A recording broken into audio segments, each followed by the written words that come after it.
Waterfall joints in cabinetry are very popular these days. And that's when the grain flows around the corner of a carcass, obviously done with a miter joint. Now, cutting a miter joint accurately seems kind of easy, but when you're thinking about it in terms of a wide panel, it can get a little bit tricky. So I'll show you how we approach that. Let's go over to the table saw. So we've created our glued up panel to cut the waterfall joints out of. I'm going to cut a side, the top, and then another side so that the grain can flow right through it. Now, you might notice this really large crosscut sled. The reason why I'm using that is it helps make the cuts more controllable. In addition to the sled, I have a hold down cleat here, which holds the board tightly to the surface. I have a hold down clamp here, does the same thing on this edge, and then I have another cleat that holds it tight to the fence. All of those things take those problems out of consideration for me, so I can just concentrate on making a good cut. One feature of this crosscut sled is that it has a saw curve that indicates where the saw blade actually cuts. So I mark the length of the panel and then slide that mark right up to the curve. Last thing I do before I cut is to make some marks on the panel so that I can easily reassemble the panel in the order they were cut. Another way to make this cut more controllable is to wax the bottom of the jig so it slides easily across the tabletop.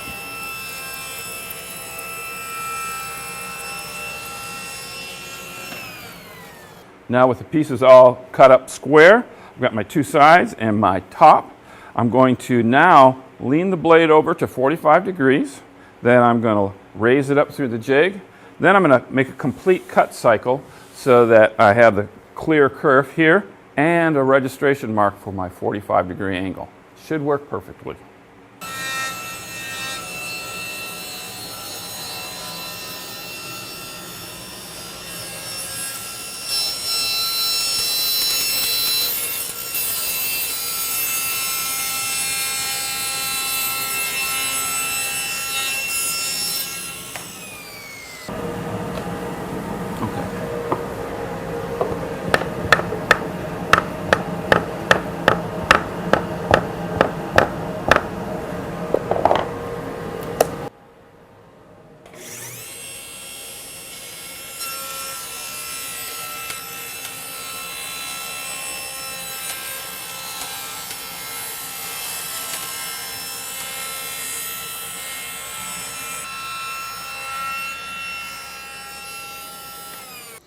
There's a lot of ways to glue together miter joints, but some of them lose their functionality as you start getting bigger and bigger projects like this console. So in this case, I'm going to glue my clamping cauls right to the walnut, but I'm going to take advantage of the characteristics of this hide glue, which is both brittle and water soluble. So I'm going to glue the cauls down. We'll clamp the case together, square across using those cauls, and then afterwards, I'll take a hammer and a chisel, break it loose, use some hot water and a scratchy pad, clean it all off, raise all the grain, and then we're ready to go. I put on a single wiggly bead of hide glue. I don't put on too much because otherwise the caul will be harder to remove later on.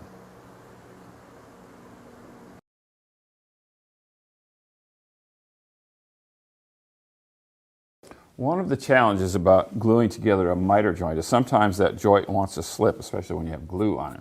So, in order to prevent that, we're going to use biscuits on this miter joint. I'm going to do 3 of them, one registered off of each side and then one dead in the middle, and it'll allow me to glue it up perfectly.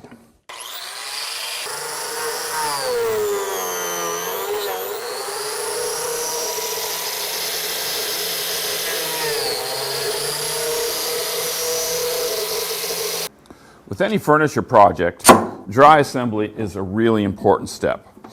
You need to test it out because let me tell you, glue up is hard to reverse. And speaking of glue, I'm going to be using Titebond 3 in this case because it gives me a little bit longer open time, and this is a big project. It'll make that easier.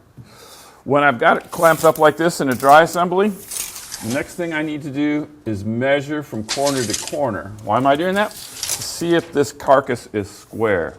If the measurements are not exact, then I can take a clamp and squeeze one way or the other and square it up because that's important. As with nearly any glue joint, the way to success is to have a thin, uniform coat of glue on both surfaces. You might want to cheat, only put it on one side. You're going to regret that decision. This is how you get a perfectly solid glue joint. In this case, I'm not gluing the biscuits. They're simply for alignment purposes. There'll be some glue that joins them, but it's not essential to this operation. They are essential to me getting the joint perfectly aligned, however.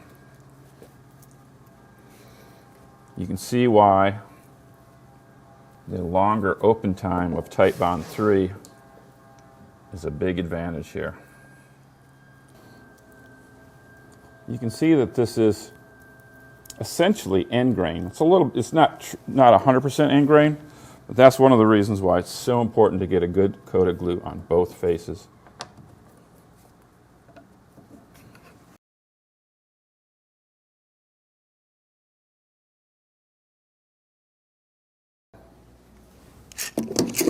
Now, with this last clamp, this end of the cabinet is glued up. I'm going to move to the other end and do exactly the same thing, and then it'll be ready to go. So this is it, the last clamp. Joint fits together tightly.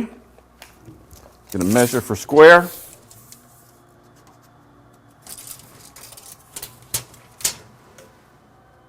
That looks great.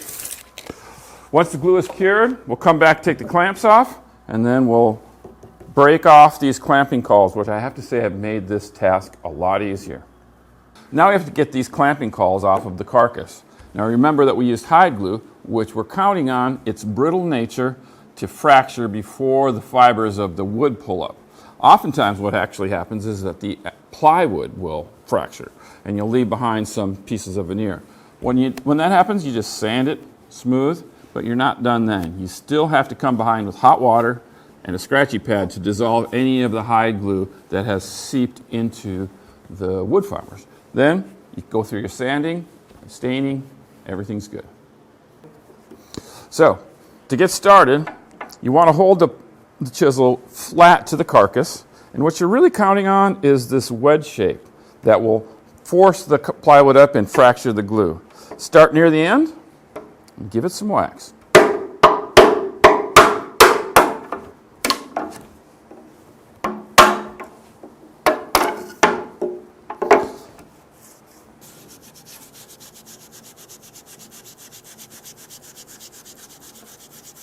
So here's the results. We scrubbed away any excess hide glue with hot water and a scratchy. We sanded it smooth, and now you can see how well this grain flows right around the corner, really demonstrating it well. So if you're building a cabinet in the near future and you're using wood that has some really lovely grain, why not consider a Waterfall miter joint? I think you might find it very attractive. And if you're doing that, don't forget our tip of the temporary clamping cauls. They work great. I'm Rob Johnstone from Woodworker's Journal. Keep on making sawdust.